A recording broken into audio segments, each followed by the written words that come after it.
Okay, I hope you guys are doing good. Okay, so far we've learned about public goods. We know what public goods generally are. We've seen who actually provides for public goods, and that's the government, right? The next thing we actually look at is how should the government actually pay for public goods. Okay, so we know the government largely provides public goods such as public highways, national parks, national defense, and law enforcement, right? However, another pressing concept that we need to think of is how the government actually pays for these public goods it actually provides. Okay, we know government basically taxes people to pay for public goods, right? But how much should they really tax each person? And I think that is the underlying question, right? How much should you really tax each person, right? So we know that not everyone benefits equally from a public good or service, right? So, for example, not everyone might use a lighthouse, only sailors do. And for that matter, only sailors that come across that lighthouse. But a lighthouse in a town is paid for with taxpayers in that town's money, right? I love public parks during the summer, right? However, not everyone shares the same affinity as I do for public parks, okay? So, to ensure some equanimity, the way to pay for a public service should actually depend on people's willingness to pay for the public service, okay? So taxing people in proportion to their willingness to pay. How much is each person willing to pay for that public service, okay? Right, so that is sort of a way in which governments can actually tax the public to actually pay for a public good, okay? But the most important thing is that this is really difficult to do because you don't really know what each person is really willing to pay for a public good, or you don't know what each person is willing or values a public good, right? So that is probably not so pragmatic or impractical. But we actually take a look at an example to actually see how this sort of goes, okay? Right, so let's take a look at an example, right? So again, we just build with a simple example. Suppose we have Max and Sam, okay? And suppose Max and Sam have nice, really cool summer houses at, let's say, Hollow Lake in Florida, okay? However, in recent days, there's been an algae infection on the lake, and the only way to solve it is to buy a device that will control the algae infection, right? And this new device to control the algae infection is going to cost $1,000 to serve both properties, okay? So to serve both Max, right, and Sam, okay? Right, a few information we have about Max and Sam is that Max is rich and has a higher income than Sam, okay?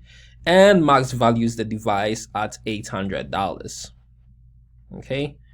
Sam, on the other hand, values the device at $400, okay? And that is how much both of them are willing to pay for the device, okay? So that's how much both of them are willing to pay for the device to actually control the algae. Okay, so these guys can actually go sailing. Okay, so that's my sailing boat. Right, so the underlying question is, will either person be willing to purchase the device individually? What do you think? Right, so Sam values this device at $400, okay? And Max basically puts a value of $800 on this device, right? The device has a cost of $1,000. Would either person be willing to purchase the device individually? And the answer to this question is basically no. Why? Because the cost is higher than what they actually value it, okay? So Sam actually values the device at $400. He's willing to pay $400 for the device to actually solve this algae, right? But the device is going to cost $1,000. And Max values this device, okay? So basically his reservation price, okay, for this device is $800, but it's going to cost him $1,000, okay? So none of them will actually buy it individually, right? So that answers our question, right? But we know Sam and Max love using the lake for recreational purposes and they want to get rid of the algae. So what should they do? Well, the first option is for them to actually share the cost of the device, okay? Right, so Sam and Max basically decide to negotiate the joint purchase, okay?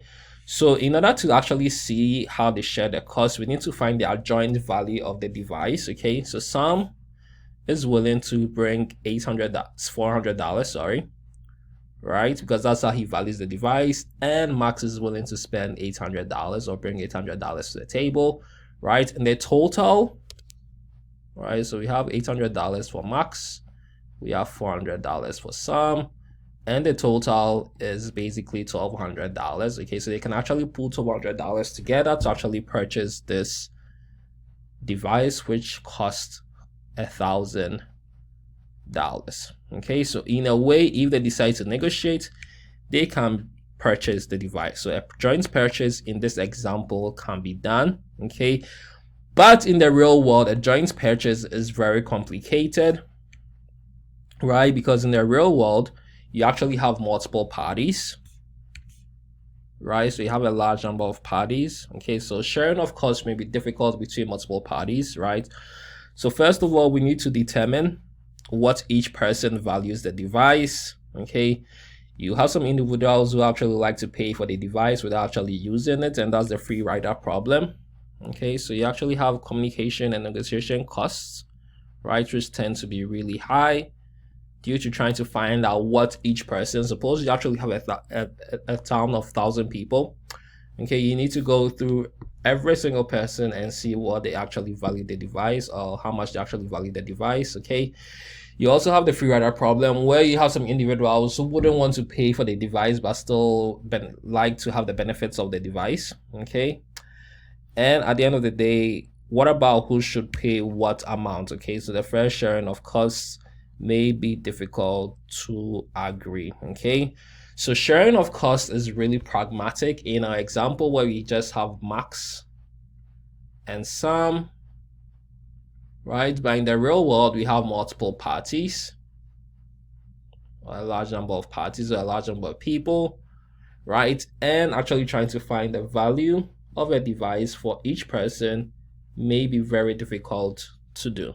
Okay, so in that sense, we can call on good old Uncle Sam, the government, to actually give us a solution. Okay, so government could actually step in to actually provide the device, and we can actually go sailing again.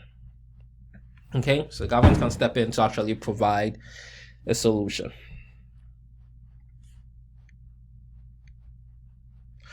So our second option is allowing the government to pay for the device through taxation. Well, you're probably wondering to yourself, what kind of tax should the government enact?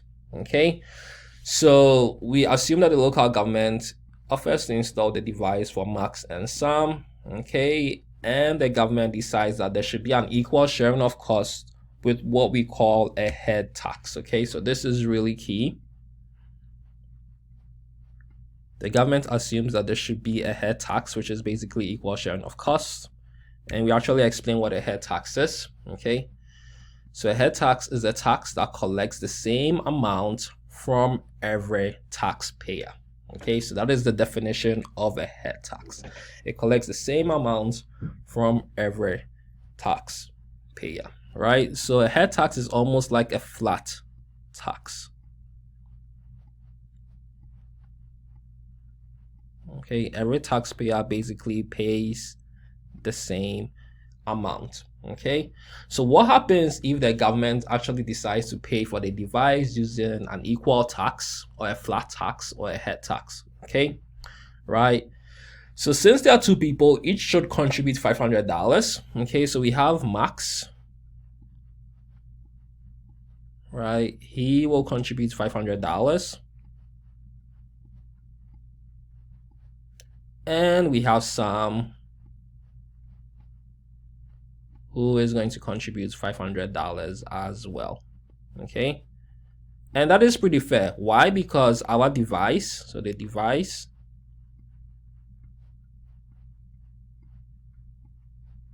equals $1,000. Okay, and if the cost is split evenly between the two, we have 1,000 divided by 2, right? And that should give us basically this $500. Okay, so now the government is asking Max to actually contribute $500 or to pay $500 towards this device.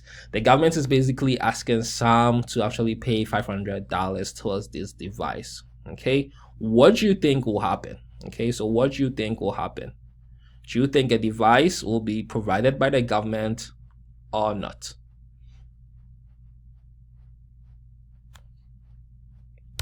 Okay, so the interesting thing is that nothing will actually happen, in the sense that there'll be no device actually bought by the government if the government decides to basically use a head tax. Okay, so the result is that there'll be no new device. Okay, so no new device will essentially be bought. Why?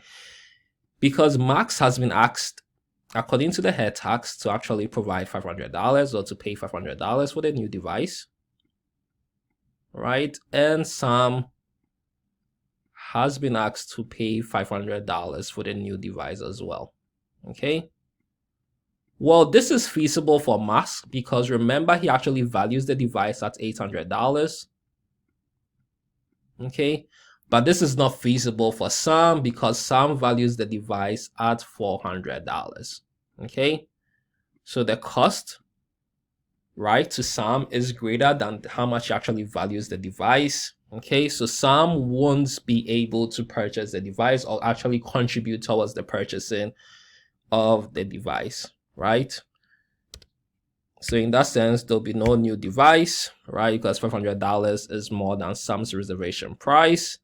And if you're actually living in a democratic society, Sam will actually veto the device. Okay, Sam will actually veto the device. Okay, and in a way, a head tax or an equal tax or a flat tax is not fair, and it tends to be regressive in nature, because even though Sam is actually earning less income, he's being asked to pay a high amount in relation to the tax. Okay, so we say the tax is basically a regressive tax. Okay, so we say head tax tends to be regressive, right? So a regressive tax, right, has a tax rate that varies inversely with income. Okay, a regressive tax has a tax rate that varies inversely with income. So despite the fact that Sam has low income, he's being asked to pay quite a lot in proportion to the income Max has. Okay, so that is a regressive tax, right?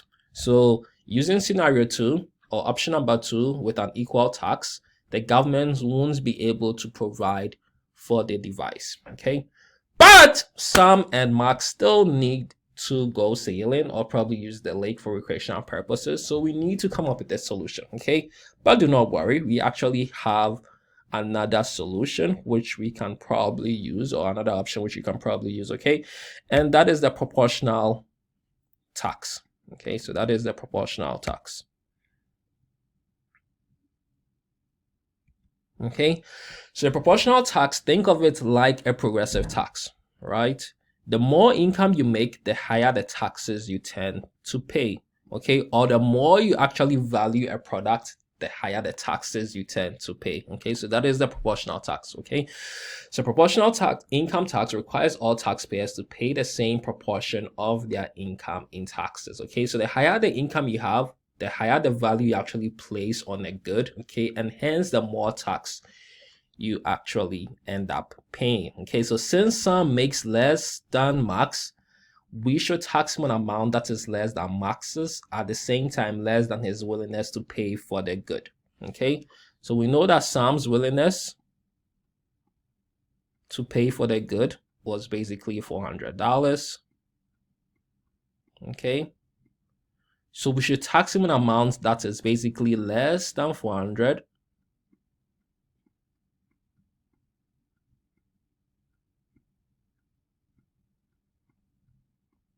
Okay, so he will actually pay for the device, and at the same time less than the amount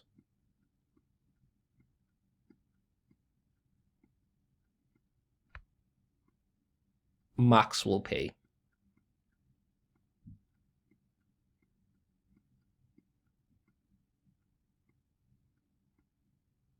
Okay, and eventually under the proportional income tax, Max should actually pay more than Sam. Why? Because Max actually has a higher income than Sam. Okay, so that is what's going to happen. Okay, so hypothetically, we actually have these numbers. Okay, so we tax Sam $333. Okay, so this is less than $400, which is the value he basically places on the device. And likewise, similarly, we tax max 667, which is basically less than the value he places on the device, which is $800, right? And using a proportional income tax, we can still get a total of $1,000, and the government can basically pay for the device to actually control this algae,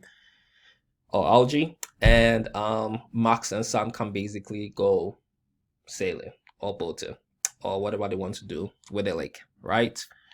So in a way, the government can now finally buy the device, okay? And this also generates an economic surplus, okay? So remember, economic surplus is basically the difference between the market price and the reservation price, or what you basically pay versus your reservation price, okay? So we can find the economic surplus for Max, right, is what he's willing to pay, which is basically $800, minus what he actually pays, which is $667. So we have an economic surplus for Max being $133. We also have Sam's economic surplus, okay? So that is the difference between what is the reservation price for the devices, which is basically $400, minus what he actually pays for the device, which is $333, and we get 67. And the total surplus in this economy becomes 133 plus 67, which equals $200.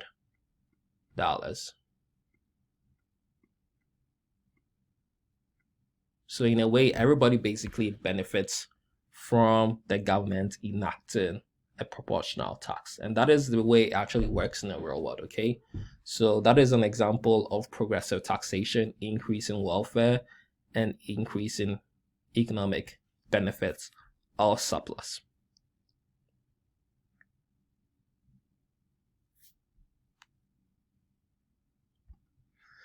So far, we examined what is a public good, right? We looked at who provides the public good and how to pay for the public good, right? But the next question that we need to think about is how much the government actually provide, right? How much public goods or services should the government actually provide people, right? It shouldn't provide too much, right? Also, it shouldn't provide too little as well, right? To actually understand what is the optimal amount of goods the government should provide, right, we need to look at the marginal social benefit from providing the good. Okay, so again, we're using our cost benefit principle, which is marginal benefit should equal the marginal cost of producing or providing that good. Okay, so the marginal benefit should equal the marginal cost, right? And that is how the government should decide what amount of public goods it should provide.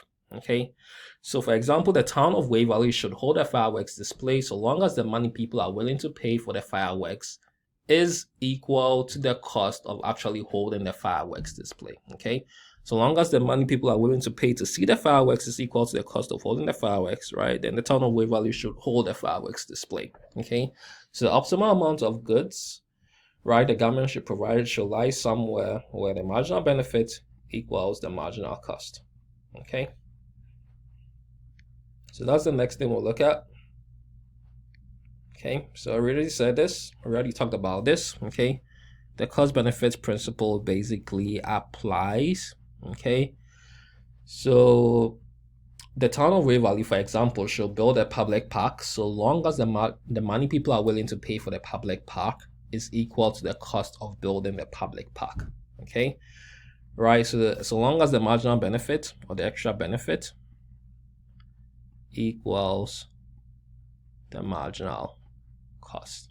Okay, and the marginal benefits in this case, since we're looking at the public good, right, is the benefit of an additional unit of a public good, right, being the sum of the reservation of all people who actually use that public good.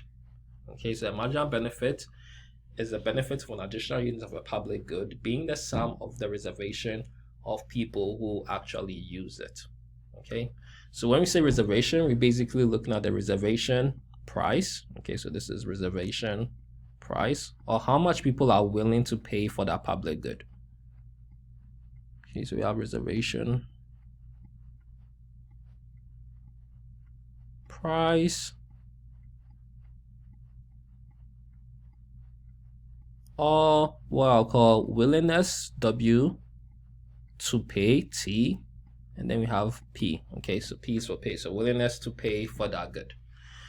Okay, so every time you think of markets, by now your mind should always go towards demand and supply. Okay, so we look at public good demand, and then finally we look at public good supply. We bring them together, and from there we should be able to decipher the optimal amount of public goods the government should provide. Okay, so let's look at a fictional country. Suppose this fictional country is an island, and on this island we have only 2 people on it. Okay, so we have individual 1 and we have individual 2. Okay, right, things are going to be a bit different. So remember, for a public good, we assume that all buyers consume the same quantity, but buyers have differences in willingness to pay for the additional quantity. Okay, so I'm just going to repeat it. For a public good, we assume that all buyers consume the same quantity, but buyers have differences in willingness to pay for the additional quantity. Okay, so let's look at individual 1.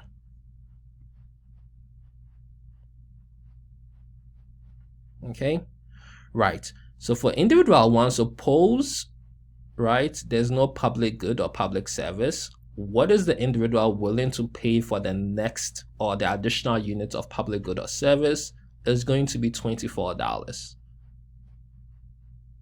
Okay, now let's take a look at individual 2. Suppose there's no public good or service, just like in the case of individual 1. What is individual 2 willing to pay for the additional unit of public good or service? Is going to be $18.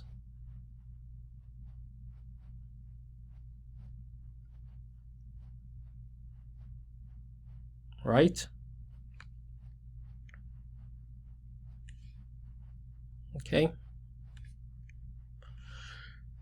Suppose we actually have 24 units.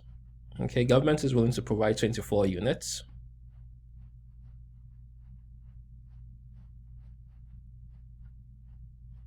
Right? What is individual 1 willing to pay for the next unit? Is going to be $8. What is individual 2 willing to pay for the next unit? Is basically nothing, which is 0. Okay, so based on this information, we can actually sort of decipher what the total market public good demand will be. Okay, now suppose the government decides to produce 36 units. What is going to be the price individual 1 is willing to pay for the next unit? Is basically 0, right? And then the same 36 units, even for individual 2, is going to be 0 as well, because for 24, he's willing to pay nothing for the next unit. So at 36 units, he's willing to pay nothing, so it's going to be 0 as well. Okay, so to actually calculate the public good demand is going to be the vertical summation. Okay,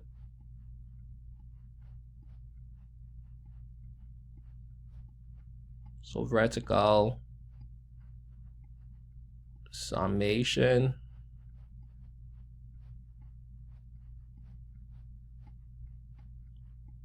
and this is really key, of the demand curve. So basically what we're doing is we're going to add the prices at each quantity, because remember, again, in the public goods scenario, we assume that all buyers consume the same quantity. Okay, so if quantity is basically 36, individual 1 is willing not to pay anything, and individual 2 is willing not to pay anything, so then we have 0. Okay, suppose quantity is 24,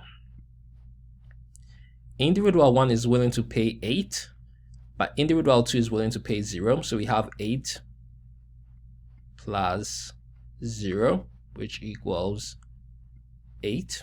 Okay, so we have the price of 8 here. Okay, right, suppose the government provides nothing. Okay, what is the price individual 1, individual 2 are willing to pay for the next unit? Okay, again, we're just going to add up the prices, so it's going to be 24 plus 18 and that should give us 42.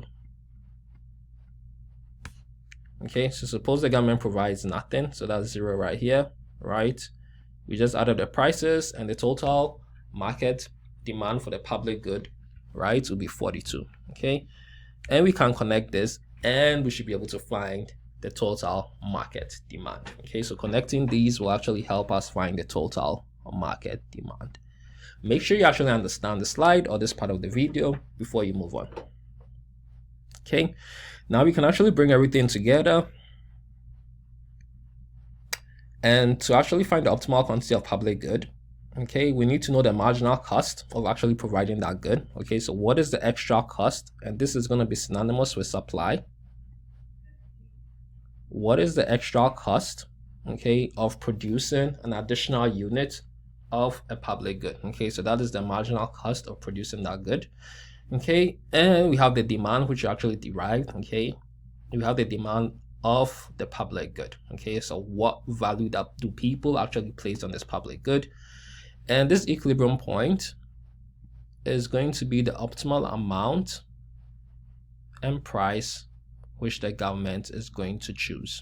Okay, so in our example, we had the optimal amount being A star,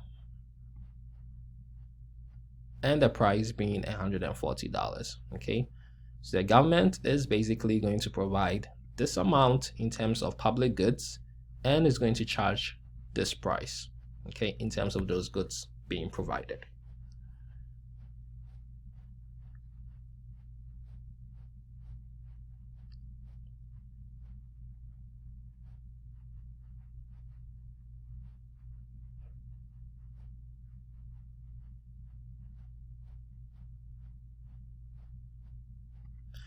Okay, right. So for goods which non-payers cannot be excluded, it's only feasible for the government to pay for these goods. Okay, so in that sense, government provision of public goods has a major advantage, right? Government provision of public goods is feasible, right, when you can't actually exclude non-payers from using the good. So essentially the good is non-excludable. Okay, so for goods which non-payers cannot be excluded, it's only feasible for the government to pay for these goods if the private entity or a private firm decides to pay for these goods, right? The private firm will actually make a whole lot of costs or losses. Sorry, will actually make a whole lot of losses. Okay. So that's a major advantage of the government providing public goods. Okay. A major disadvantage of the government providing public goods is sometimes the taxpayers end up paying for a good they do not use. Okay, so for example, if you don't go to the national, if you go to the public park in your local town, right? You basically don't end up using that public good, but you still end up paying money towards that public good or to that public park. Okay, so in some cases, you end up actually paying for goods which you might not end up using. Okay, so that is one disadvantage, because remember the government basically does not discriminate in terms of its taxes. It basically taxes everybody, and you're supposed to pay for the good. Okay, so that could be one disadvantage of the government actually providing for a public good.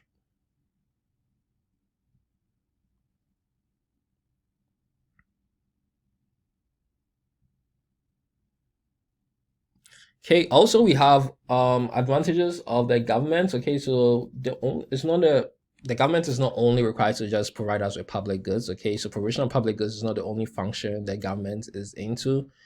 There are other two functions or roles we take a look at. Okay, so that's the regulation of activities in the private sector. Okay, and the enforcement of property rights. Okay, so the regulation of activities that generate externalities, and we did talk about externalities.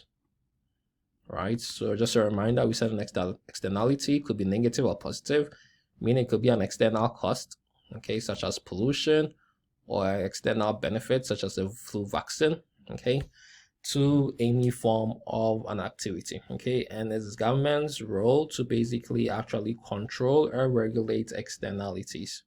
Okay, right, in a way it's government's job to actually protect the environment. Okay, vaccination, for example, can have a positive externality, And by protecting people's inventions and intellectual property, you can actually ensure that there's more research and development. Okay, that will ensure that there will be a vaccination to solve some disease. Okay. All right. So defining and enforcing properties is another role that a government should step in. Enforcing property rights. Okay, so that's an example of creation of patents.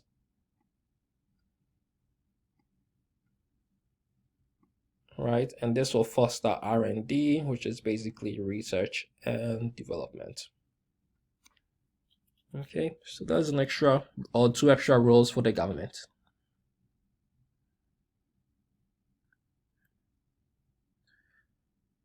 The next thing we'll look at is whether the government should be decentralized or centralized, right? So another important question that we need to consider is whether the government should be centralized or decentralized. Okay, so which government is sort of like the optimal amount to actually have? Should we have a really big government? Should we have a small government? Okay, should government be centralized? So government be decentralized? I think it's an interesting question. That is probably should be solved in political science, but we'll just take a brief look at it in economics. Okay, so which government, right? So to actually understand which government, I don't think we'll probably have a solution to this question, but we'll probably look at the cons and pros of each government type. Okay, right? So an advantage of having a decentralized government. Okay, I want you guys to think of some advantages of having a decentralized government, but a major advantage of having a decentralized government is this quick responsiveness to citizens' preferences. Okay, is quick responsiveness and better communication to citizens' preferences. Okay, so for example, local residents of Waverly can easily go to the local government if they actually need something done. Okay, and the government basically has a set of eyes towards these local residents. Okay, unlike where you have in the centralized government, where you probably won't have such a quick response because everything is so bureaucratic. Right, so that's an advantage of a decentralized government. I'm sure there are other disadvantages, and I want you guys to think of that. Right, but what about advantages of a centralized government? Okay, so that probably will come in with externalities. Okay, so positive and negative externalities could be nationwide, and in that sense, you need a centralized government to probably take care of those externalities. Right, it's easier for the government or the federal government to actually take care of those externalities. Okay, so those are some advantages and advantages of centralized government and advantages of centralized government. Right, I want you guys to think of disadvantages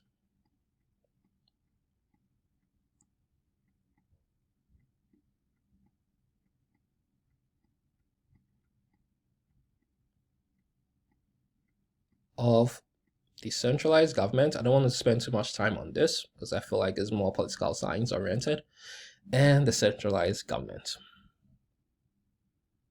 Okay.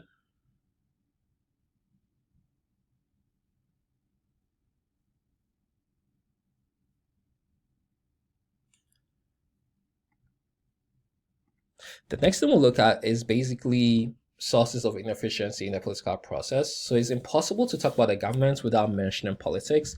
In fact, this is the only time you get to see some politics in economics, perhaps, right? And as you all know, the political process is far from perfect and it just creates inefficiencies, right? The first sort of inefficiency in the political process we talk about is what we call the pork barrel spending.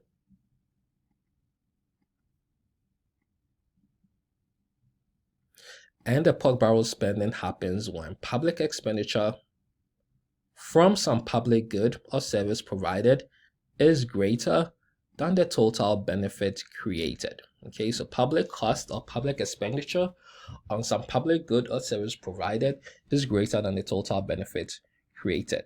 And generally, these are supported. So pork barrel spending is supported by local legislatures because the benefits to their districts tend to exceed the cost to their district. And you actually take a look at this, an example, okay, to sort of understand what is going on, okay? Right. So suppose a voting district has 1% of the country's taxpayers, okay?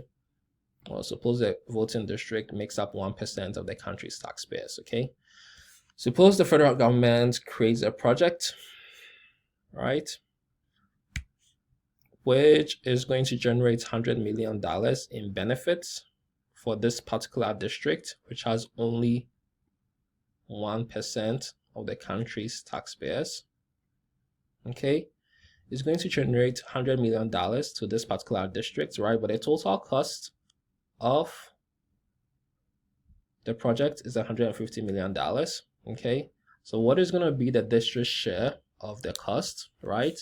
Well, since the district is basically made up of only 1% of the country taxpayers, it's going to be 1% of the cost of this project, which is basically $150 million. Okay, so the district share of the cost is $1.5 million. Right, so they end up paying $1.5 million for this project. Okay, but they're actually going to benefit in terms of the project by $100 million. Okay, so they actually get an economic surplus of $98.5 million, which essentially is $100 million in benefit to this small district minus 1.5 million. Okay, and that is how we get our 98.5 million. Okay, so the district is way better off with a project than without a project, but unfortunately the costs exceed the benefits on a whole. Okay, so this is an example of the pork barrel spending. Okay, that's an example of the pork barrel spending.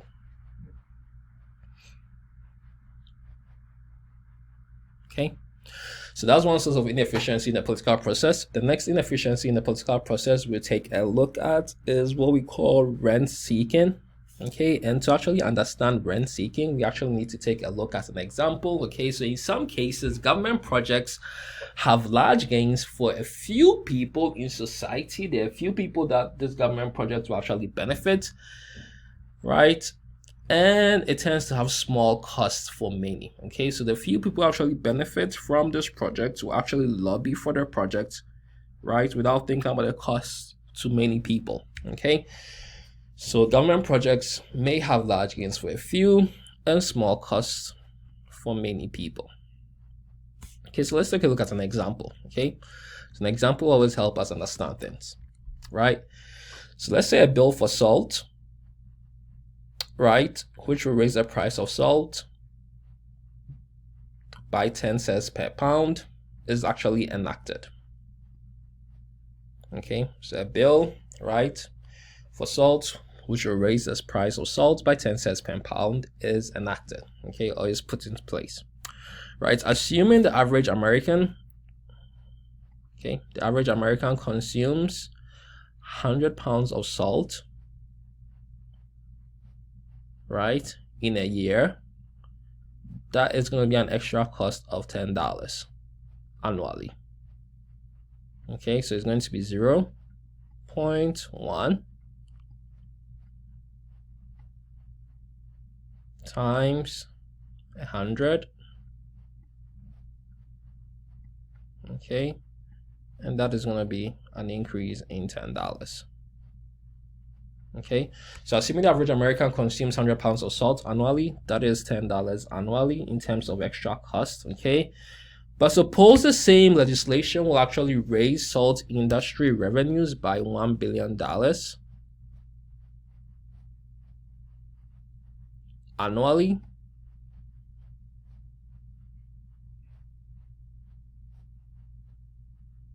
Okay, then the salt industry will actually lobby for the 10-cent increase. Okay, so the 10-cent increase basically looks infinitesimal, or it looks really small, right? But it's actually going to raise the salt industry revenues by $10 million, right?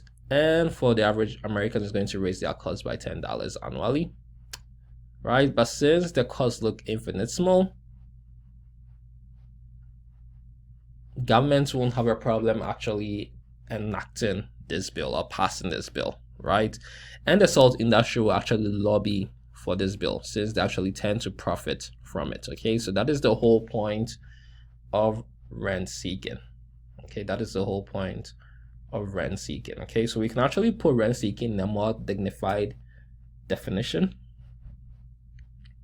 Okay, so we say rent seeking is an institution's or an entity's use of company resources to obtain economic gain without any benefits to society through wealth creation. Okay, so in our example, the salt industry,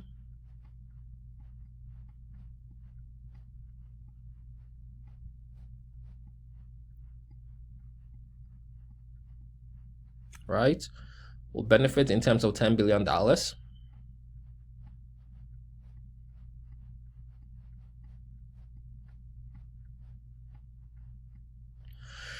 Right, and there's no economic benefits to society because society, okay,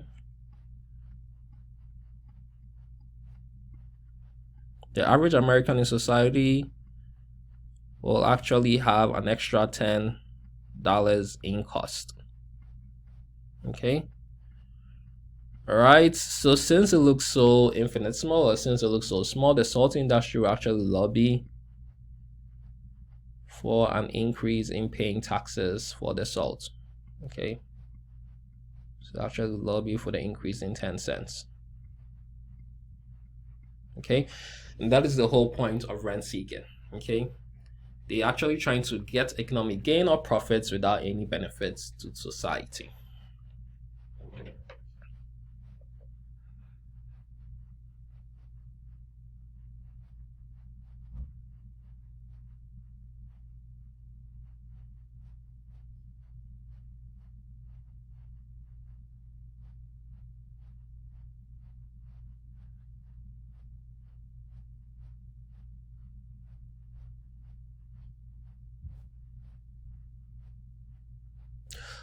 Well, I hope you enjoyed the lecture. I will end chapter 14 on this note, and I end chapter 14 here. The next time you probably see me post, it will be on chapter 15, where we look at international trade policy. Again, if you have any questions, don't hesitate to ask me, send me an email. And I'll be more than happy to answer your questions. Okay, stay safe out there. Remember to wash your hands and take care.